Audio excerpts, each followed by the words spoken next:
Hello students. तो आप लोगों ने डिफरेंशिएशन इंटीग्रेशन सब पढ़ लिया। आज हम स्टार्ट करते हैं काइनेमेटिक्स।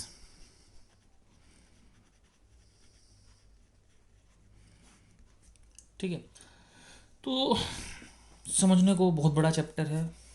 ठीक है, नहीं समझे तो कुछ भी नहीं है, लेकिन हम एकदम डेप्थ में पढ़ेंगे, अच्छे से पढ़ेंगे। ठीक है।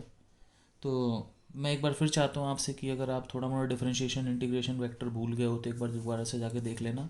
बीच बीच में देखते रहना, क्योंकि डिफरेंशिएशन इंटीग्रेशन वेक्टर सबकी ज़रूरत इसमें थोड़ी थोड़ी पड़ती रहेगी, बहुत ज़्यादा नहीं लेकिन तब भी पड़ेगी। ठीक है। फिजिक्स ऐसी है कि फिजिक्स इंटर रिलेटेड होता है। अब काइनेमेटिक्स की ज़रूरत अगले में पड़ेगी, अगले की ज़रूरत अगले में। तो आप कुछ भी ऐसे लूज छोड़ नहीं सकते। ठीक है।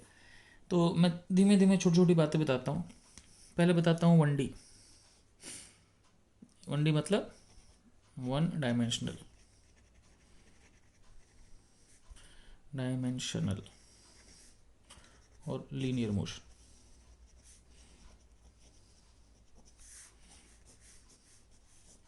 ठीक है। ये वन डायमेंशनल लीनियर मोशन क्या है कि it is a motion which can be represented on a single axis। मतलब ये ऐसी मोशन जिसको एक एक्सिस पर रिप्रेजेंट कर सकते हैं। जैसे कि मान लो सपोज कोई बंदा केवल एक्स पे चल रहा हो। ठीक है। तो उसकी मोशन रिप्रेजेंट करने के लिए केवल एक्स से काम चल सकता है। एक्स बराबर वन, एक्स बराबर दो, एक्स बराबर तीन, and so on.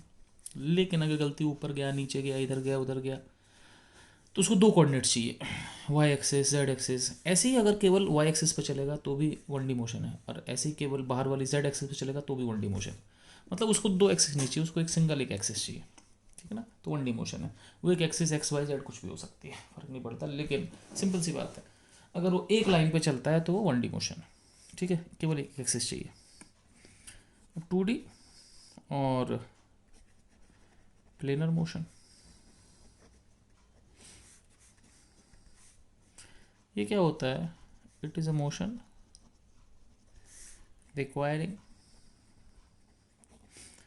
To axis. Axis का प्लूरल फॉर्म एक्सिस। ठीक है ना। A X I S axis, उसका plural form axis, A X C S. It is a motion requiring two axis. ठीक है। And it is motion in a plane. ध्यान रखना, plane भी दो वर्ड होते हैं, पी एल ए एन और P L A I N. P L I N का मतलब होता है कि बहुत प्लेन चावल, मतलब सीधे साधे से। ठीक है ना। और पी एल ए एन मतलब प्लेन, जैसे कि ये कागज़ प्लेन है, ऐसे ही फर्श प्लेन होता है, छत प्लेन होती है। ठीक है। तो ये एक ऐसी मोशन है जिसको दो एक्सिस चाहिए। दो एक्सिस चाहिए मतलब कोई चीज़ ऐसे घूम रहा है, तो कभी भी इसको एक एक्स चाहिए, एक वाई चाहिए, एक एक्स चाहिए, एक वाई चाहिए। समझ लो मेरी बात। तो जिसको दो एक्सिस चाहिए वो टू डी मोशन है, तो ये प्लेनो मोशन है। लेकिन ध्यान रखना, चलते चलते अगर वो हवा में उठ जाता है, देखो आपके पास आ गया ना, तो अगर हवा में उठता है तो उसको तीन चीज़ चाहिए, हाइट भी चाहिए, तो वो थ्री डी हो जाएगा। ठीक है। अब बात करते हैं थ्री डी और मोशन इन स्पेस।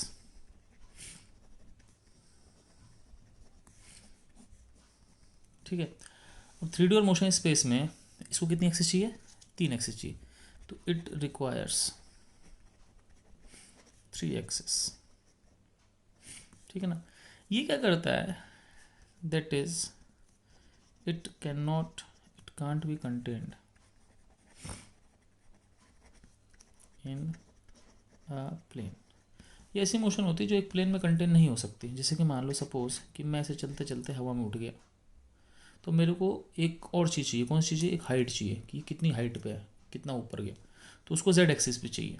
तो जो प्लेन में नहीं आती वो थ्री डी है। जैसे मान लो आपने कोई थ्री डी फिल्म देखी होगी, तो आपने देखा है नॉर्मली क्या होता है कि जैसे आप किसी हॉल में गए, आप फिल्म देख रहे हो, ठीक है, रफ स्पेस है, ठीक है, तो फिल्म इसके अंदर चल रही है तो ठीक है टू डी। लेकिन इसके बाहर एकदम से क्या हुआ कि आप देख रहे हो एकदम से तलवार बाहर निकल आई, धुधुक, है ना, और आपकी आंखों में ऐसे लगने वाली है। तो ऐसी कोई चीज़ होगी जब प्लेन से बाहर आ जाए, जो प्लेन में कंटेन ना हो, तो वो थ्री डी है। ठीक है। तो one D, two D, three D, तीन टाइप की मोशन होती है। अब हम चलते हैं आगे। अब दूसरी डेफिनेशन है डिस्टेंस। डिस्टेंस क्या होता है? It is the length of path covered, आपने जो रास्ता कवर किया उसकी लेंथ कितनी है, जैसे कि मान लो आप ऐसे ऐसे चले तो इसकी टोटल लेंथ कितनी है, ठीक है, इसको बोलते हैं डिस्टेंस, ठीक है। अब एक छोटी सी चीज़ है, अलग सी बात है कि distance covered and distance from a point are entirely different as later is shortest distance। तुम कहोगे सर ये क्या बकवास चले, मैं बोलूँगा देखो समझना इस चीज़ को। मान लो ये 2 मीटर दूर पॉइंट है और एक आदमी चल के यहाँ से यहाँ आ गया, ठीक है, तो ये हो सकता है पूरा पूरा कुछ 8 मीटर। तो A to B जब वो आदमी गया तो जो डिस्टेंस है, डिस्टेंस कवर्ड कितना हो गया 8 मीटर, ठीक है ना। और कोई आपसे पूछे distance of B from A is equal to 2 metre, B का A से डिस्टेंस 2 मीटर है, लेकिन A से B तक जाने में डिस्टेंस कवर्ड 8 मीटर है। समझो दोनों डिफरेंस है। जैसे आप एक दीवार के सामने खड़े हो, आप दीवार से 2 मीटर पे हो, ठीक है, तो आपका डिस्टेंस दीवार से 2 मीटर है, ठीक है। ऐसी मान लो कि सपोज आपका दोस्त, मान लो कि आप यहाँ हो, है ना, आप यहाँ खड़े हो ज़मीन पे, मान लो आपका दोस्त यहाँ खड़ा है, ठीक है, तो हो सकता है कि आपके बीच में डिस्टेंस जो है वो कुछ 10 मीटर का हो, ठीक है ना। आप यहाँ खड़े हो, आपका दोस्त यहाँ खड़ा हो, आपके बीच में डिस्टेंस कितना 10 मीटर, ठीक है। लेकिन अगर आपको यहाँ जाना है तो आप सीढ़ी से जाओगे, duck duck duck duck duck duck, हो सकता है कि सीढ़ी चढ़ने में आपका डिस्टेंस जो हो जाए 50 मीटर हो जाए। तो डिस्टेंस कवर्ड और डिस्टेंस फ्रॉम अ पॉइंट में डिफरेंस है, ध्यान देना इस चीज़ का, ठीक है। कोई दिक्कत नहीं, तो आगे चलते हैं। अब बात करते हैं डिस्प्लेसमेंट क्या होती है।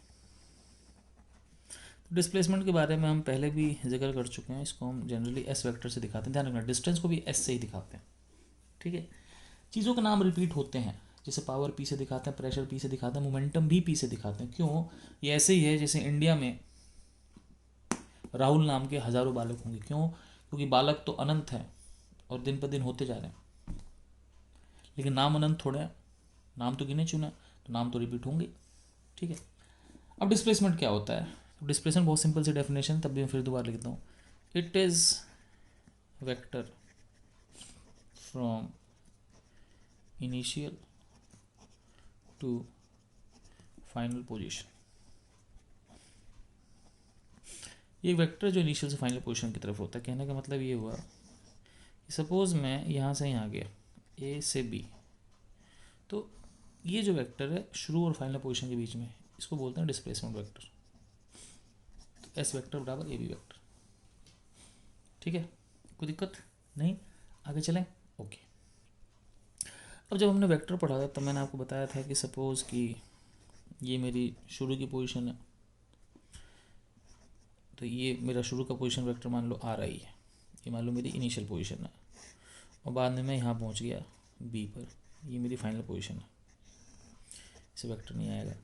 तो अगर मैं यहाँ से यहाँ जाता हूँ तो जो मेरा डिस्प्लेसमेंट वेक्टर है वो ये भी वेक्टर होगा, और ट्रायंगल लॉ से दिस प्लस दिस बराबर दिस, ठीक है ना।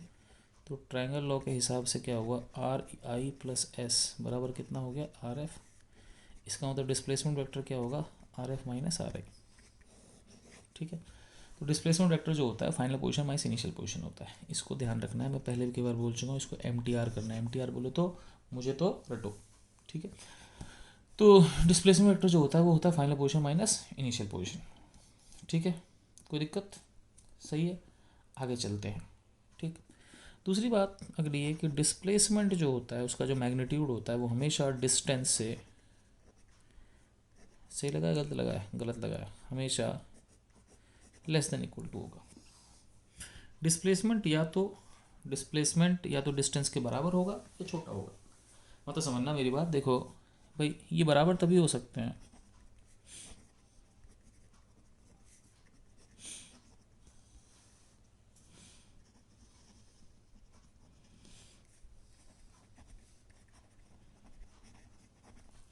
बराबर तभी होता है जब डायरेक्शन नहीं चेंज की गई हो।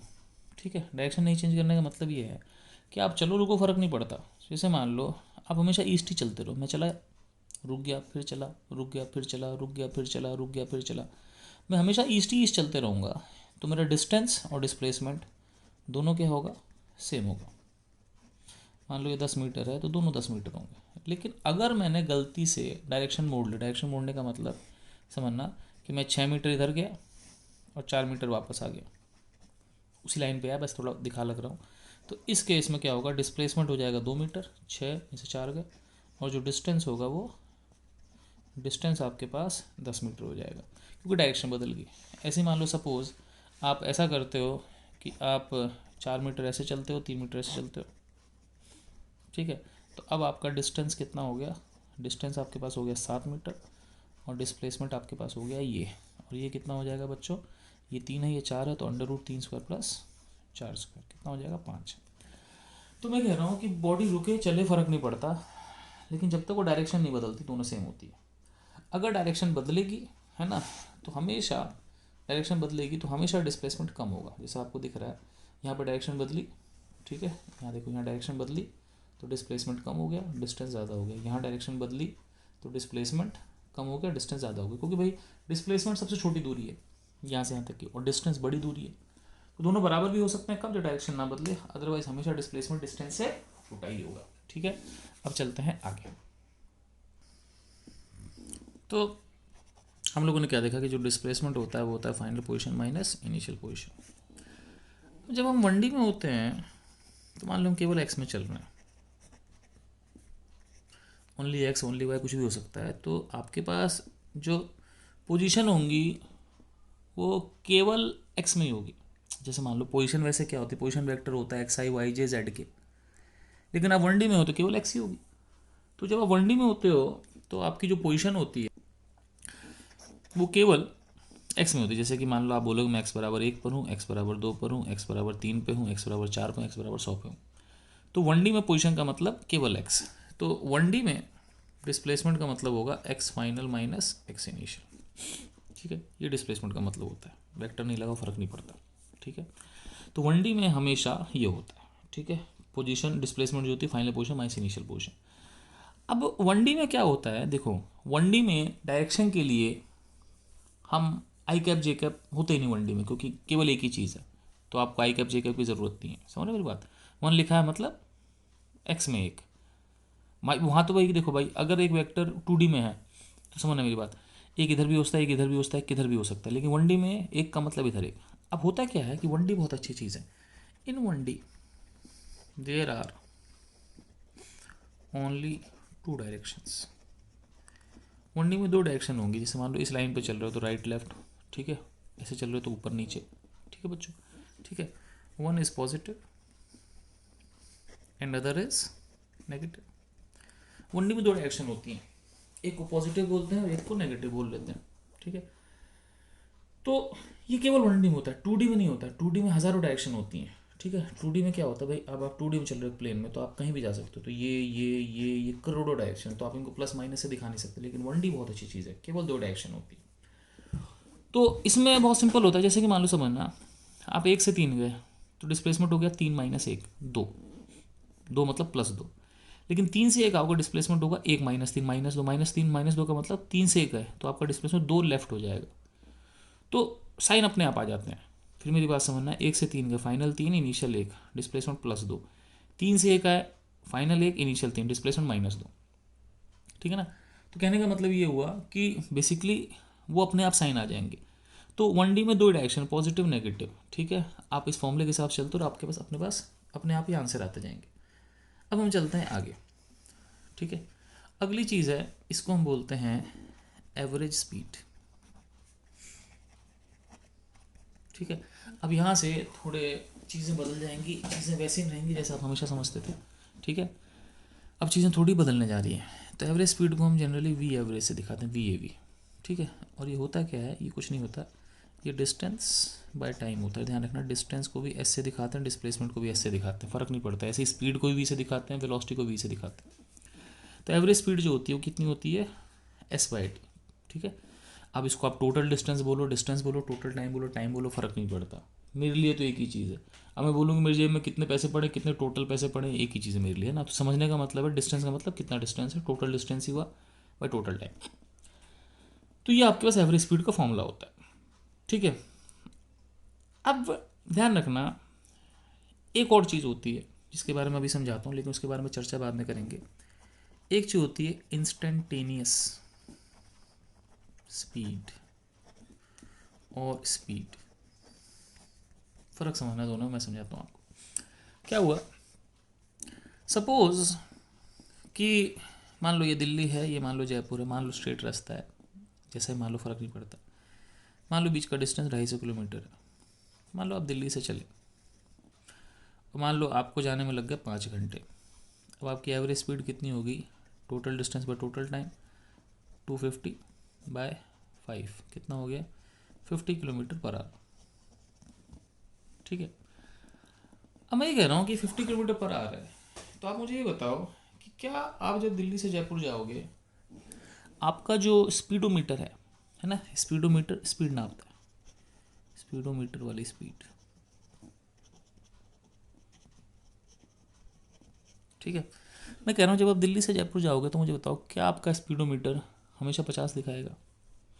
आंसर नहीं। जो स्पीडोमीटर है वो इंस्टेंटेनियस स्पीड दिखाता है। देखो, आप जब बहुत जाम में फंसोगे, मान लो आप दिल्ली के अंदर ही, तो आपका स्पीडोमीटर 10 दिखाएगा, 10, 12, 15, 20, 30। और जब आप बहुत खुले में होगे, जैसे कि सपोज़ आपने मानेसर फानेसर क्रॉस कर दिया, गुड़गांव का थोड़ा 10-15 किलोमीटर आगे निकल गए, ठीक है, भिवाड़ी वाड़ी सब क्रॉस कर दिया, तो आपकी एकदम स्पीड हो जाएगी 100-120, ठीक है ना। कहीं कहीं कोटपुतली आएगा तो कोटपुतली से आपकी स्पीड, जयपुर से थोड़ा पहले, वहाँ पर क्या होता है कि कोटपुतली से एक रास्ता अजमेर को कट जाता है, तो ट्रैफिक काफ़ी कम हो जाता है, और that is very beautiful place I tell you. तो जैसे आप कोटपुतली पार करोगे तो कोटपुतली से जयपुर बीच में बहुत अच्छा एरिया था, खाली खाली पेड़ पौधे खूब सारे अच्छे अच्छे दिखते हैं, it's a very beautiful area. तो वहाँ पे आप 120, 140, 150 कितना भी चला सकते हो, ठीक है, सही। वैसे पर्सनली मैं तो 100 से ऊपर नहीं चलाता।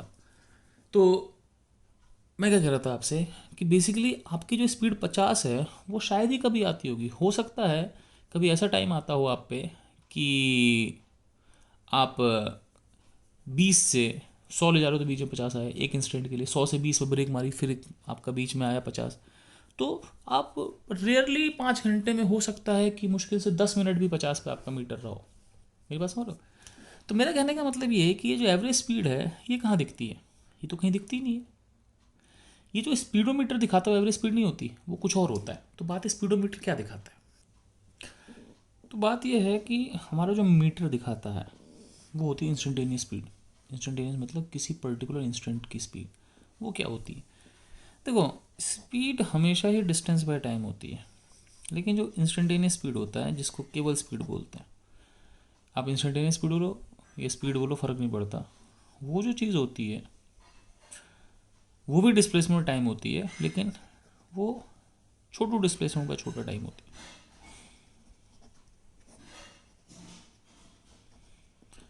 मतलब कि वो क्या होती है, जैसे कि मान लो आपको 8:10 पे स्पीड बतानी है, तो उसका मतलब क्या हुआ कि मैंने 8:10 पे, ठीक है, मीटर क्या करता है बता रहा हूँ, मीटर जो नापता है वो नापता है 8:10 पे एक छोटा सा टाइम ले लिया, 0.00001 सेकेंड, उसमें उसने डिस्टेंस ट्रेवल किया 0.00004 सेकेंड, तो ये हो गया 0.00004 मीटर।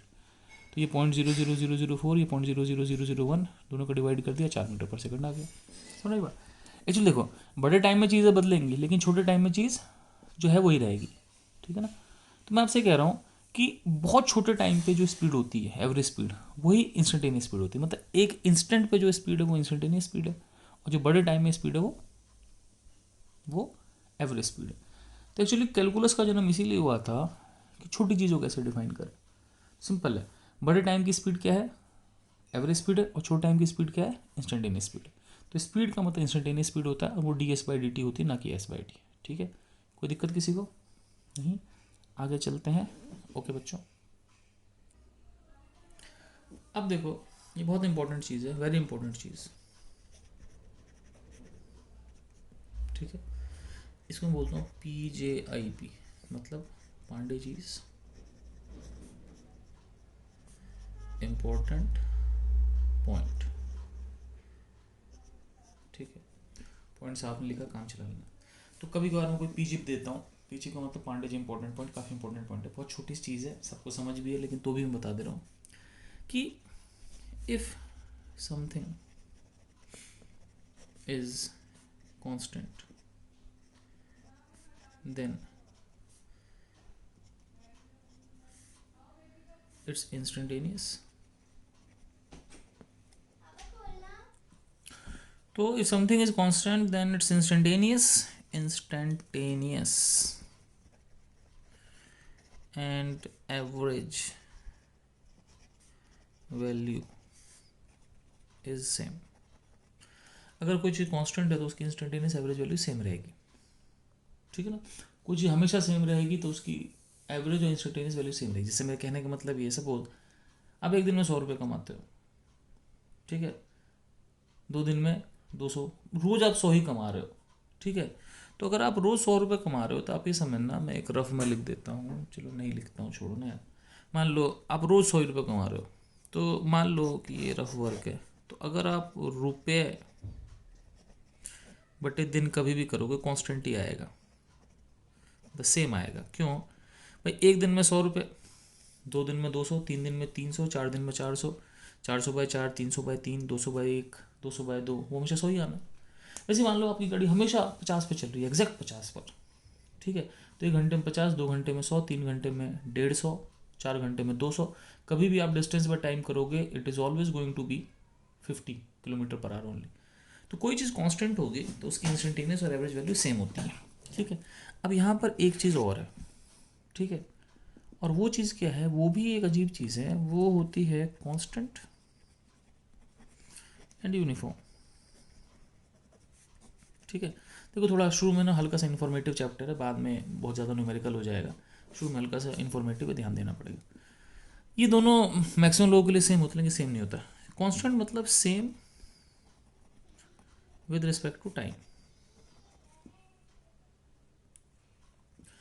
और यूनिफॉर्म का मतलब होता है same with respect to space. तुमको कोई डिफरेंस मैं बोलूँगा, देखना समझना। अगर एक चीज़ कांस्टेंट है तो जो चीज़ वो अब है वही चीज़ 10 सेकंड बाद होगी, वही चीज़ 20 सेकंड बाद होगी। ठीक है, और कोई चीज़ यूनिफॉर्म है तो जो यहाँ होगी वही यहाँ पर, वही यहाँ पर, वही यहाँ पर। जैसे मान लो मैं एक सिंपल सा एग्जांपल ले रहा हूँ। ठीक है, बहुत सिंपल सा एग्जांपल है। ठीक है, कुछ चीज़ आपको ऐसे रफ दिखे तो मत लिखा करो ना। जैसे मान लो एक बहुत आसान से एग्जांपल लेते हैं, सपोज क्लास में 2 बच्चे हैं। मान लो वैसे तो बहुत सारे बच्चे हैं। अब ये रोज ब्लू पैंट पहन के आता है, ये रोज ग्रे पैंट पहन के आता है। ठीक है, सही। तो ऐसे 2 मान लो क्लास में 50 बच्चे हैं, 25 ब्लू 25 ग्रे। तो समझना कि जो एक मान लो एक ब्लू हाउस के बच्चे हैं, ग्रे हाउस के बच्चे हैं, तो ये रोज ब्लू, ये रोज ग्रे, ये रोज ब्लू, ये रोज ग्रे, तो ये ब्लू पे कांस्टेंट है, ये ग्रे पे कांस्टेंट है। ठीक है, लेकिन क्लास यूनिफॉर्म नहीं है। लेकिन मेरी बात समझना, एक दिन सारे बच्चे ब्लू पहन के आ गए तो क्लास यूनिफॉर्म हो जाएगी, यूनिफॉर्मली ब्लू। एक दिन सारे ग्रे पहन के आ गए तो क्लास यूनिफॉर्मली ग्रे, लेकिन उसमें से कोई बच्चा कांस्टेंट नहीं होगा, क्योंकि एक दिन एक बच्चा ब्लू पहन रहा है, एक दिन एक बच्चा ग्रे पहन रहा है। आप मेरी बात समझ लो। अगर मान लो मैं रोज़ 100 रुपये कमा रहा हूँ, ठीक है, लेकिन मेरा पड़ोसी रोज़ 200 रुपये कमा रहा है और उसका पड़ोसी रोज़ 300 कमा रहा है, तो हमारे में यूनिफॉर्मिटी नहीं, क्योंकि यहाँ पे 100 है, यहाँ 200 है, यहाँ 300 है। लेकिन मैं भी कांस्टेंट हूँ, वो भी कांस्टेंट है, वो भी कांस्टेंट है। अब मान लो दूसरी चीज़, आज मैंने 100 रुपये कमाए, उसने भी 100, उसने भी 100, अगले दिन दोनों ने 200, अगले दिन दोनों ने 300, तीनों ने 300, अगले दिन चारों ने 400, सॉरी तीनों ने 400, अगले दिन तीनों ने 500। तो हम तीनों हमेशा यूनिफॉर्म कमाते हैं, क्योंकि कमाई जितनी है उतनी है उतनी है। तो जो चीज़ स्पेस के साथ सेम है वो यूनिफॉर्म है, जो चीज़ टाइम के साथ सेम है वो क्या है, कॉन्स्टेंट है। फर्क समझ लो। लेकिन अच्छी बात यह है कि चलती चीज़ के लिए अगर चीज़ चल रही हो, ध्यान रखना, चलती चीज़ के लिए यूनिफॉर्म और कांस्टेंट में कोई डिफरेंस नहीं होता। अगर एक चीज़ चल रही हो तो उसके लिए यूनिफॉर्म कांस्टेंट सेम है, क्योंकि चल रही है। नहीं समझ रहे मेरी बात? जैसे कि मान लो मैं बोल रहा हूँ कि एक चीज़ की जो स्पीड है वो 10 मीटर पर सेकंड है, तो वो 10 मीटर पर सेकंड कांस्टेंट भी है और वो 10 मीटर पर सेकंड यूनिफॉर्म भी है। क्यों? क्योंकि समझना, चल रही है चीज़, तो यहाँ 10 मीटर पर सेकंड, यहाँ भी गया 10 मीटर पर सेकंड, यहाँ भी गया 10 मीटर पर सेकंड, यहाँ भी गया 10 मीटर पर सेकंड। अब क्या है, ये कांस्टेंट है, लेकिन चक्कर क्या है कि चल रही है तो जगह ही बदल रही है।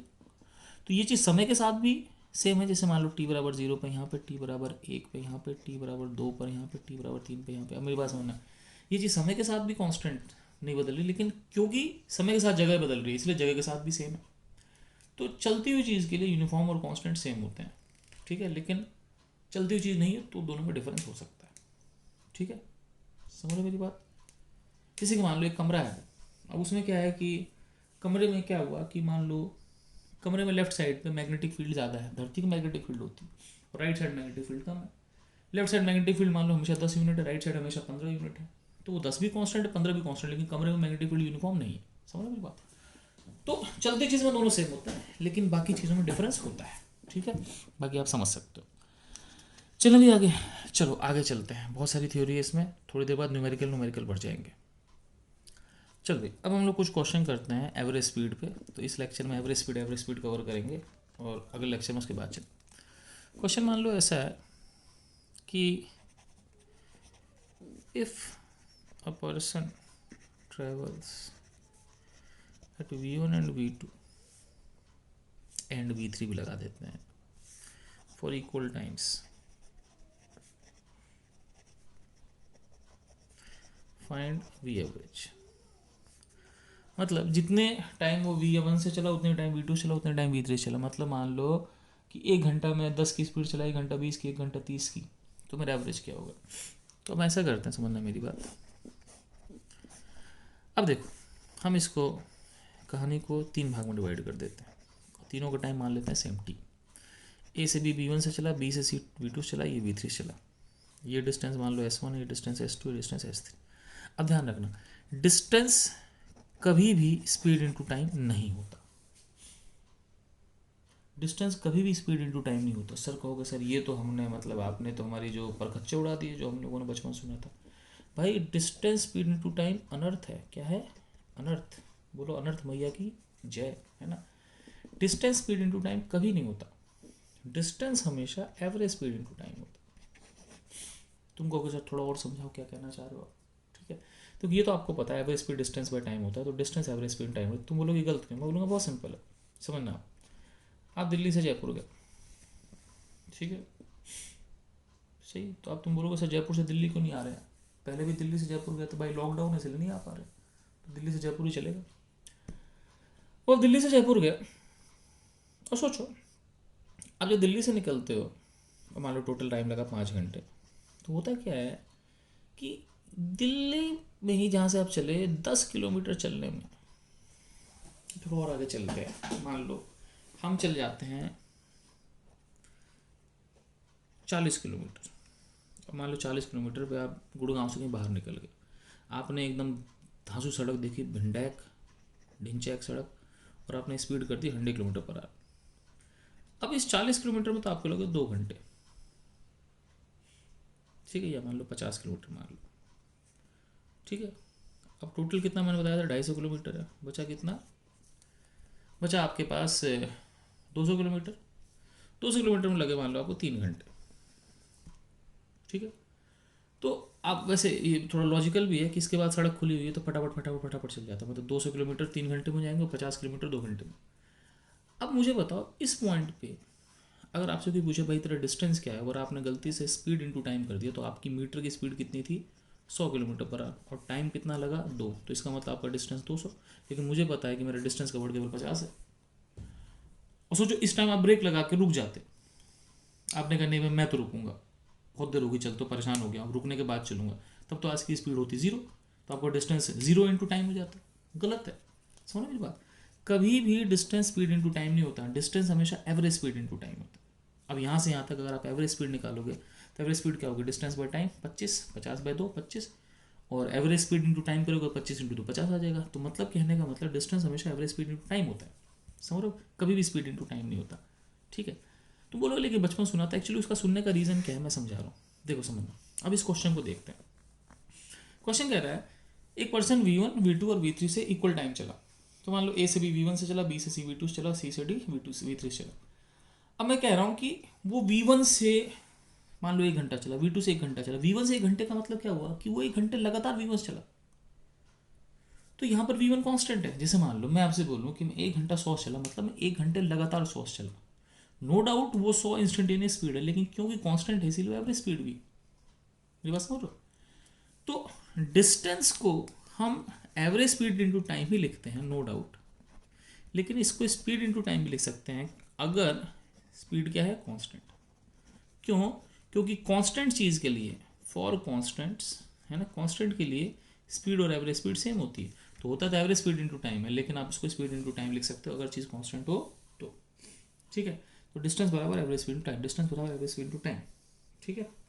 लेकिन स्पीड इंटू टाइम हो सकता है अगर स्पीड कांस्टेंट हो। अब सिंपल सी बात, अब इस क्वेश्चन में कुछ रखा नहीं है, बहुत सिंपल है। तो हम क्वेश्चन स्टार्ट करते हैं। तो जो पहला डिस्टेंस है ए से बी है ना, ए से बी डिस्टेंस मैंने मान लिया S1, फिर बी से सी मान लिया S2 और सी से सी S3, ठीक है। तो जो पहला डिस्टेंस है S1 वो होगा speed into time V1t, S2 होगा V2t और S3 हो जाएगा V3t, ठीक है। अब एवरेज स्पीड क्या होगी, total distance by total time. Total distance क्या होगा, S1 plus S2 plus S3, total time होगा T plus T plus T। देखो टोटल डिस्टेंस क्या होगा, S1 plus S2 plus S3, total time इसका भी T इसका भी T, तीनों टाइम हमने सेम मान लिया, ठीक है।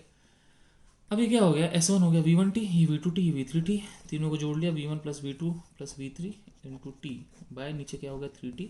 V एवरेज कितना हो गया आपके पास, V1 plus V2 plus V3 bye 3, ठीक है। तो एक बहुत सिंपल सी बात है कि अगर टाइम सेम है, सिंपल सी बात है कि इफ टाइम इज सेम,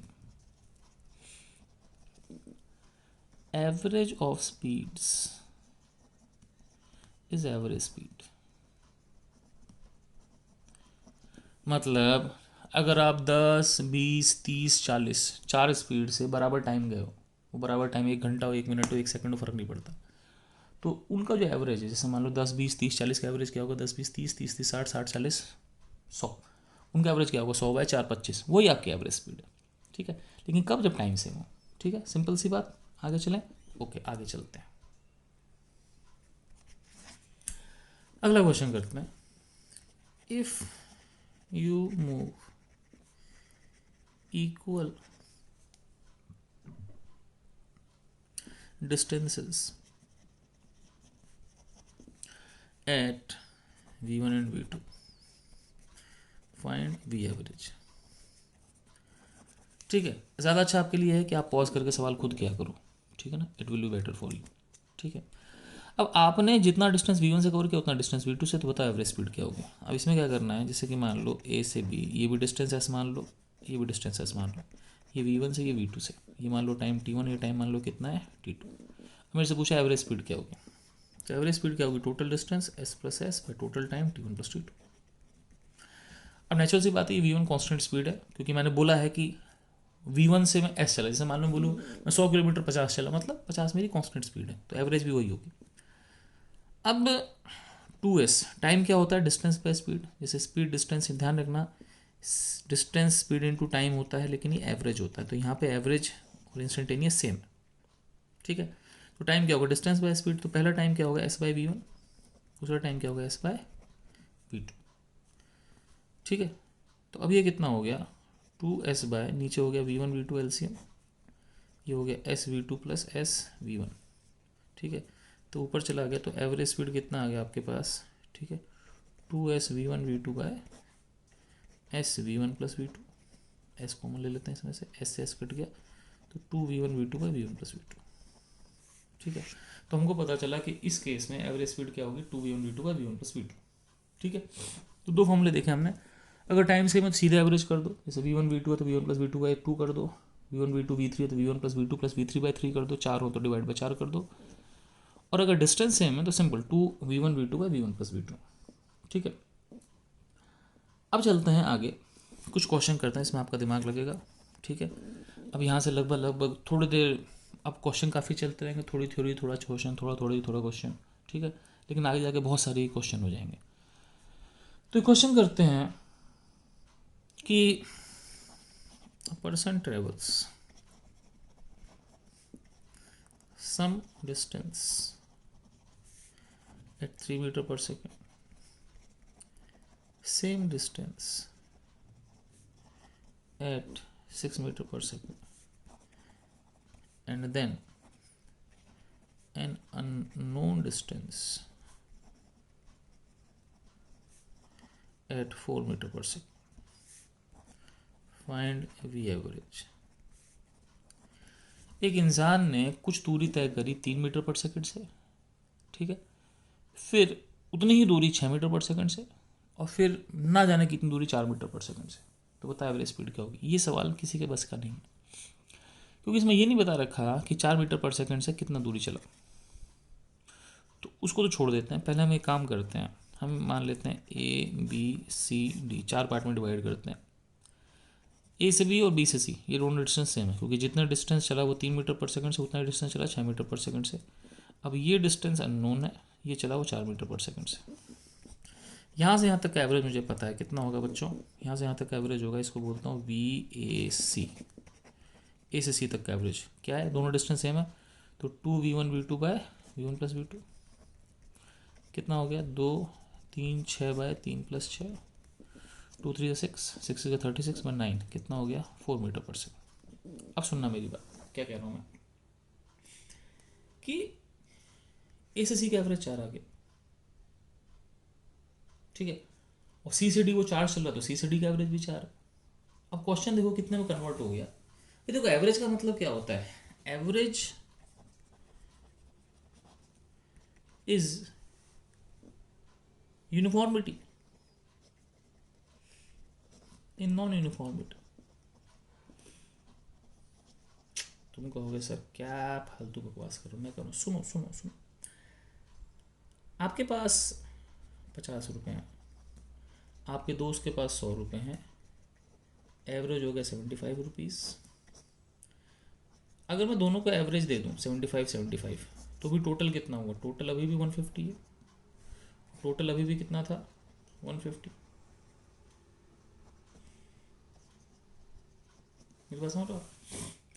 मतलब होता क्या है कि टोटल पैसा वो भी है, पहले भी 150 अभी भी 150, लेकिन पहले नॉन यूनिफॉर्मली डिस्ट्रीब्यूटेड था। 50 आपके पास, 50 आपको, 100 आपके दोस्त के पास। अब दोनों भी यूनिफॉर्मली डिस्ट्रीब्यूटेड है। तो मैं कह रहा हूँ कि एवरेज ये होता है कि अगर आप एक बराबर दे दोगे तो भी वही रहेगा रिजल्ट, अलग अलग दोगे तो भी वही रिजल्ट रहेगा। कहने का मतलब ये हुआ कि आप A से भी 3 से जाओ, B से C 6 से जाओ, जितना टाइम उससे लगेगा उतना ही टाइम आप A से C 4 से जाओगे तो भी लगेगा। जैसे मान लो आप सोचो, आप दिल्ली से जयपुर गए 250 किलोमीटर 5 घंटे में, एवरेज स्पीड आई 50। अगर आप 50 से लगातार चलते हो, दिल्ली से जयपुर कितना टाइम लगता है, 50 से लगातार चल लो तो 1 घंटे में 50, 2 घंटे में 100, 3 घंटे में 150, 4 घंटे में 200, 5 घंटे में 250, तो भी 5 घंटे लगते। और आप कभी तेज कभी धीमे, कभी तेज कभी धीमे, कभी तेज कभी धीमे चलो तो भी 5 घंटे लग रहे हैं। तो कहने का मतलब अगर आप नॉन यूनिफॉर्म चीज़ को, मतलब अपनी तेज और धीमी स्पीड को अगर आप एक यूनिफॉर्म स्पीड से बदल दो, एवरेज स्पीड से बदल दो, टाइम सेम लगेगा। तो कहने का मतलब ये सवाल कन्वर्ट होगा किस में, कि मैं इसको 3 और 6 से नहीं कवर कर रहा, मैं इस पूरे रास्ते को कितने से कवर करूंगा, 4 से। अब सवाल हो गया, मैं A से C किससे गया, 4 मीटर पर सेकंड से, C से D भी कितने से गया, 4 मीटर पर सेकंड से।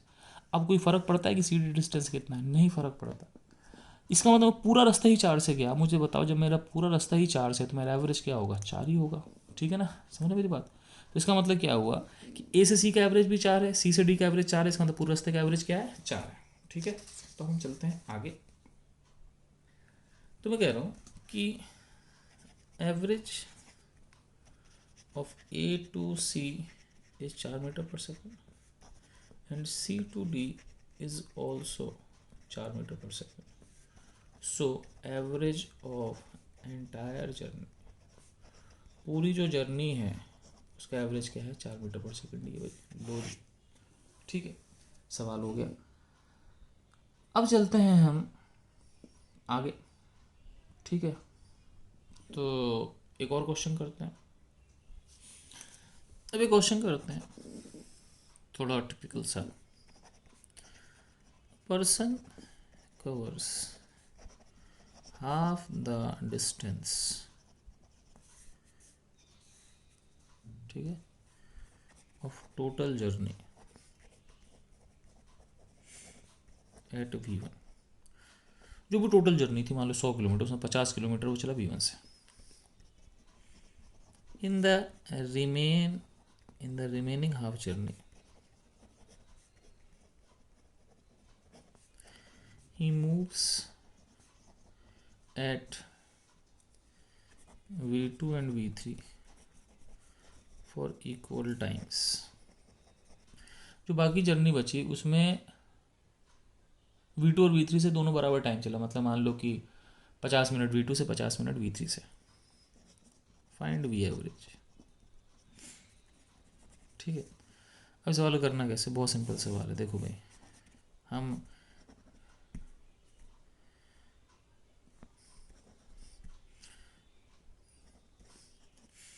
देखो भाई, हमने क्या किया कि हमारा रास्ता ए से डी मान लेते हैं, दोनों का आधा आधा रास्ते में डिवाइड कर दिया, ये भी एस, ये भी एस। तो ये रास्ता चला V1 से। अब इस रास्ते को हमने दो भागों में डिवाइड कर, दोनों में टाइम सेम है, मान लो ये भी टाइम टी है, ये भी टाइम कितना है, टी है, ठीक है। और मान लो जितना टाइम V2 चला उतना टाइम V3 चला। अब क्या रहा है, एवरेज स्पीड क्या होगी। अब इसमें कुछ नहीं कर रहा है, इसमें हम अपनी एग्जिस्टिंग नॉलेज का यूज़ कर रहे हैं।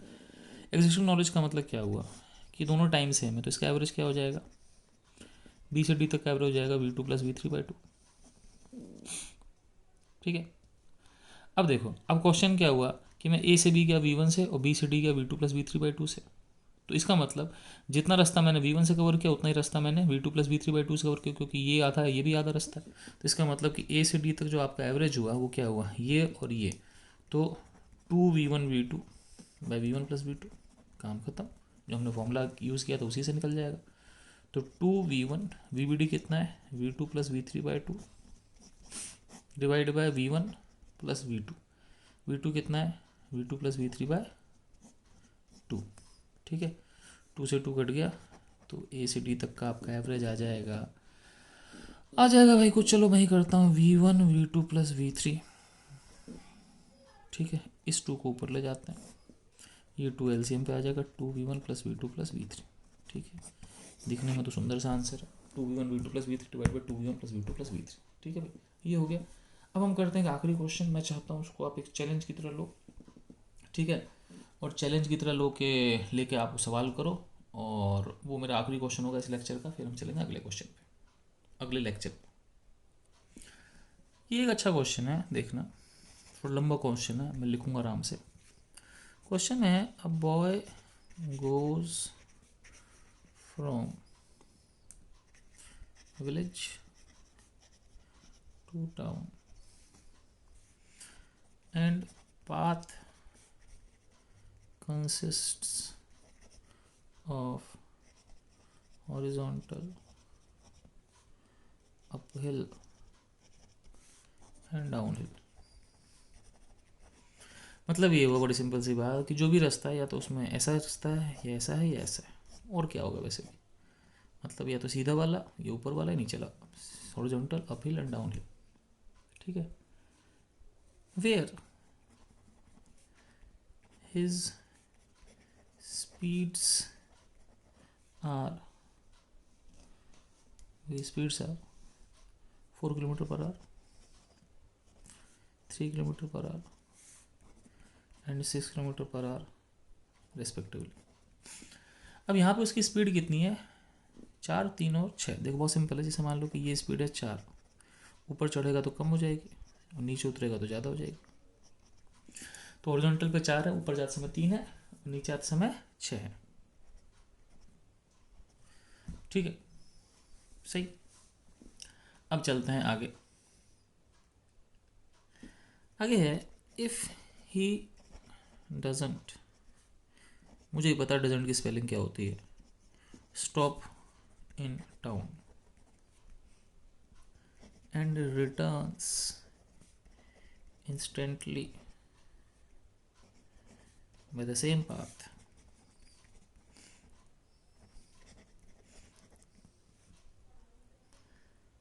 then what is distance between village and town if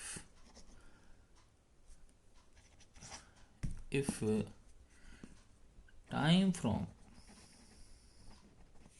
village to village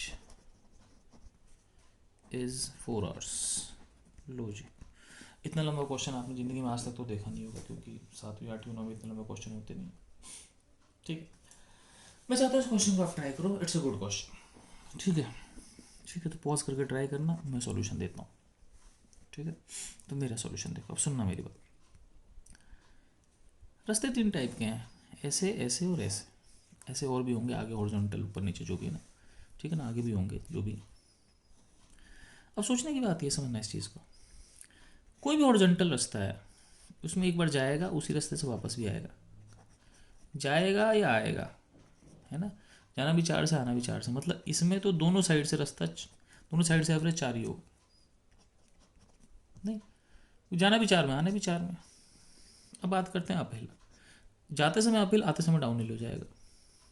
मतलब जाते समय उसकी स्पीड होगी 6 और आते समय स्पीड होगी, सॉरी, जाते समय स्पीड होगी 3, आते समय 6। लेकिन समझना, अगर ये ट्रैक मान लो 100 मीटर का है तो जाते समय भी 100 होगा, आते समय भी 100, दोनों डिस्टेंस सेम है। तो दोनों डिस्टेंस सेम का मतलब इसका जो एवरेज होगा वो क्या होगा, 2v1v2/v1+v2, क्योंकि भाई जितना गया उतना ही तो वापस आएगा।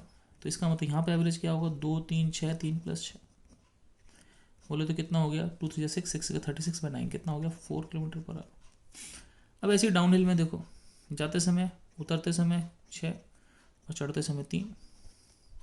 तो इस ट्रैक का भी एवरेज कितना हो गया, 2v1v2/v1+v2। तो ये हो गया आपके पास 2 3 6 / 3+6, वो भी हो गया 4। कहने का मतलब ये हुआ कि जो हॉरिजॉन्टल रास्ता है उसका भी एवरेज 4 है, अपहिल का एवरेज भी 4 है, डाउनहिल का एवरेज भी 4 है। तो मुझे बताओ, जब सबका एवरेज 4 है, इसका इसका इसका, तो इस पूरे जर्नी का एवरेज क्या है, 4 ही है। तो इसका मतलब क्या है, average speed of entire journey, इस पूरी जर्नी का जो एवरेज स्पीड होगी वो होगी 4 km/h। इस पूरी जर्नी की एवरेज स्पीड 4 km/h। तो डिस्टेंस क्या होता है, एवरेज स्पीड इनटू टाइम। तो एवरेज स्पीड कितनी है, 4, टाइम कितना है, 4 घंटे। तो इसका मतलब डिस्टेंस 16 हो गया। लेकिन ध्यान रखना, ये 4 घंटे जाने और आने दोनों का है, नहीं है। तो ये जो टोटल डिस्टेंस भी ये 4 घंटे का, मतलब आने जाने दोनों का। तो ये 2 टाइम्स विलेज टू टाउन है, क्योंकि इसमें जाना भी है आना भी है। तो इसका मतलब क्या होगा कि जो विलेज टू टाउन डिस्टेंस होगा वो आपके पास 16/2 मतलब 8 किलोमीटर होगा। ठीक है, तो आंसर 8 है। लेकिन ध्यान रखना, ये सवाल तभी हो सकता था जब जाना आना दोनों इंक्लूड होता, क्योंकि अगर केवल जाना होता या केवल आना होता तो सवाल नहीं हो पाता, क्योंकि ये जाना आना दोनों है, इसीलिए एवरेज 4 आ रहा है, इसका भी एवरेज 4 आ रहा है, नहीं तो नहीं आता। तो इस सवाल होने का रीज़न ये है कि हर ट्रैक का एवरेज 4 आया, अदरवाइज ये सवाल नहीं हो सकता था, बहुत दिक्कत थी। ठीक है बच्चों, तो this completes our first lecture which is basically of average speed. अब इसके आगे बहुत सारी चीज़ें हैं, धीमे धीमे धीमे धीमे बहुत सोच समझ के चलना है आगे। ठीक है, बेसिक्स चैप्टर हैं, बिल्कुल अच्छे से करने। ओके बच्चों, गुड बाय, थम्स अप।